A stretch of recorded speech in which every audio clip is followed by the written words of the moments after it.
private college known as Hillsdale College is now expanding its education business into the charter school domain. In this case, as an effort to essentially counterbalance any accurate history curriculum that public schools might have to offer. Now, I want to be clear that these schools, charter schools, are privately owned, but they're publicly funded. It's a way of funneling our taxpayer money from the public education system into charter schools, which again are privately run and usually do not have to abide by certain standards that most public schools would have to abide by. And so Hillsdale College is fighting what it calls progressive and leftist academics by expanding its footprint in the charter school world, pushing the boundaries on the use of taxpayer money for politically tinged education. Now, again, charters are privately run, but publicly funded. And so what are they planning on doing here? How widespread is this venture? Hillsdale has ambitious plans to add to its network of classical public charter schools, which focuses on the centrality of the Western tradition. And Governor Bill Lee of Tennessee recently invited the college to start 50 schools using public funds, including 32 million set aside for charter facilities. Hillsdale's network currently includes 24 schools in 13 states, but that's not enough. They're planning on expanding. What's really interesting about Hillsdale College is that it was established by abolitionists, and it has now deteriorated into an institution that pushes revisionist history. Not only on a college level, but clearly they're now moving toward grade schools as well. The college has also developed a 1776 curriculum, which sets out to portray America as an exceptionally good country. During a time when education has become inflamed by divisive cultural debates, Hillsdale has been criticized for its glossy spin on American history, as well as its ideological tilt on topics like affirmative action. Shocker, they are not in favor of affirmative action. Again, just when you go back to the roots of this college and how it was started by abolitionists, it is kind of incredible to see how much it's deteriorated. Educators and historians have also raised questions about other instruction at Hillsdale's charter schools, citing their negative take on the New Deal and the Great Society and cursory presentation of global warming. And so this is yet another example of right-wing projection playing out. For decades, Americans have been told over and over again by right-wingers in this country that the public education system is just meant to indoctrinate the country's youth into hating America. It's all indoctrination.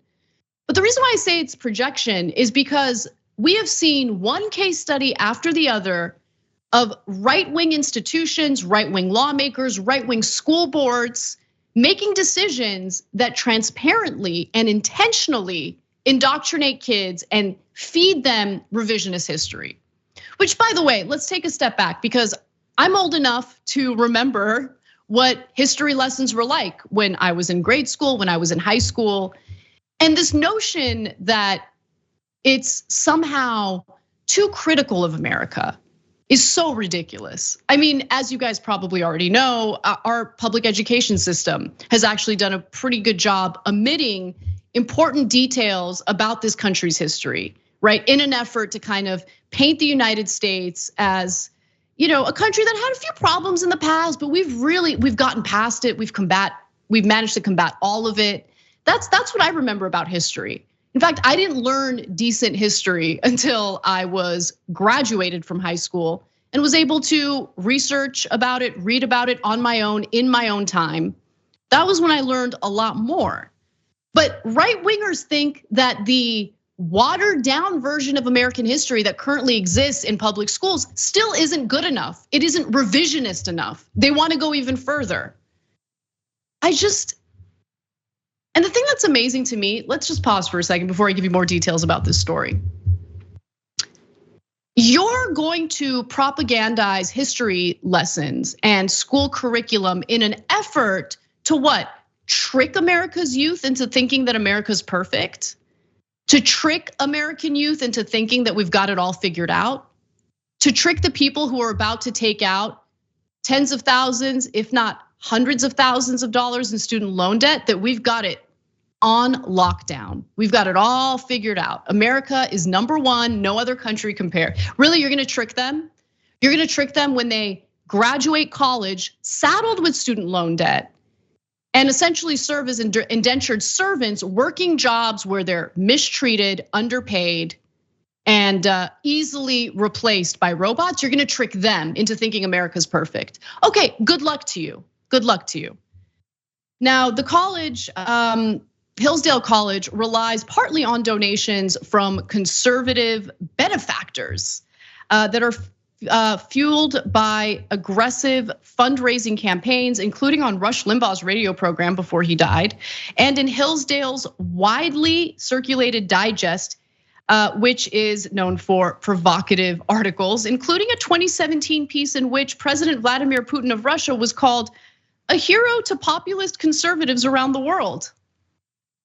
Wow, that sounds super pro-America, bro. Nice, nice.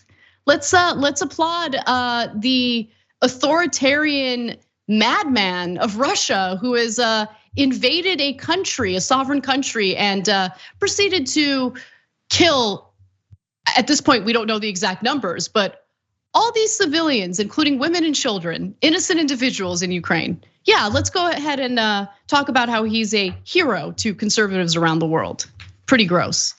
Now, money from these pitches, meaning these fundraisers, help finance Hillsdale's charter school operation, which began in 2010 with a grant from the Chicago-based Barney Family Foundation, endowed by Stephen Barney, a financial industry executive. Now, I was doing a little bit of research on their curriculum, and Hillsdale College has like a video series that you can watch on YouTube. And the one that caught my attention was titled, "Why is the middle class shrinking?" And guess what?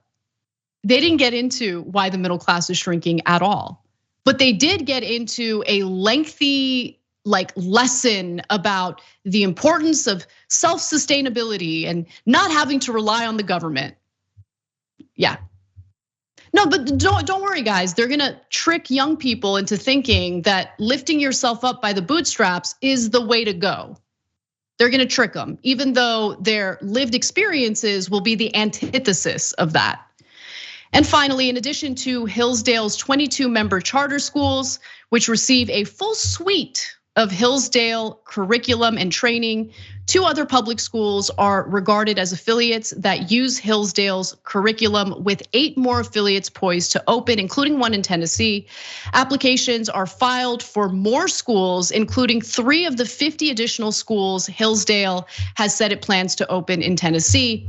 And Hillsdale is arguing, listen, all we're doing here is we're providing the curriculum, we're providing the training for educators in these new charter schools. We're not in charge of the charter schools. We're not operating the charter schools. We're just providing the disinformation and the revisionist history that the educators will then instruct the students on. And the problem here, aside from misinformation or revisionist history, is the fact that the real point of charter schools is to do away with unionized teachers. That's another part of this equation that I don't think gets reported on enough. Conservatives hate the fact that educators are protected by union representation. They want less oversight by the government. They want to be able to allow right-wing teachers to teach whatever the hell they want. And they want to ensure that the educators have no union protection. So if at the end of the day, they want to create working conditions that aren't so great, if they want to cut corners with salary or with pay for teachers, they'll be able to do it. They don't have to worry about a union representative, breathing down their necks and demanding more for the educators who work hard and are usually underappreciated in society. So the right wing, as much as I hate to admit it, since they're well-financed, since they're organized, since they think strategically, at the end of the day, they end up winning. And so these stories are not meant to just complain about what the right wing is up to. It's supposed to be a teachable moment for the left. Because while it might feel good to experience that emotional release of yelling at people on Twitter, that's not organizing, that's not thinking strategically. In the meantime, these people are definitely thinking strategically, and they're taking control of our judicial system. They're taking control of our classrooms, our school boards. It's a huge problem. And it's about time we start thinking how we're going to counterbalance it, not by just simply using social media or engaging in PR stunts, but more importantly, in how we can connect with other people in our community, other people who are concerned about this issue, to fight back collectively. That's really the only solution. Thanks for watching the Young Turks, really appreciate it. Another way to show support is through YouTube memberships. You'll get to interact with us more. There's live chat emojis, badges.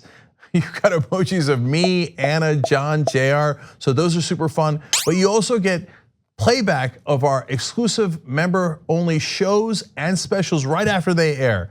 So all of that, all you gotta do is click that join button right underneath the video. Thank you.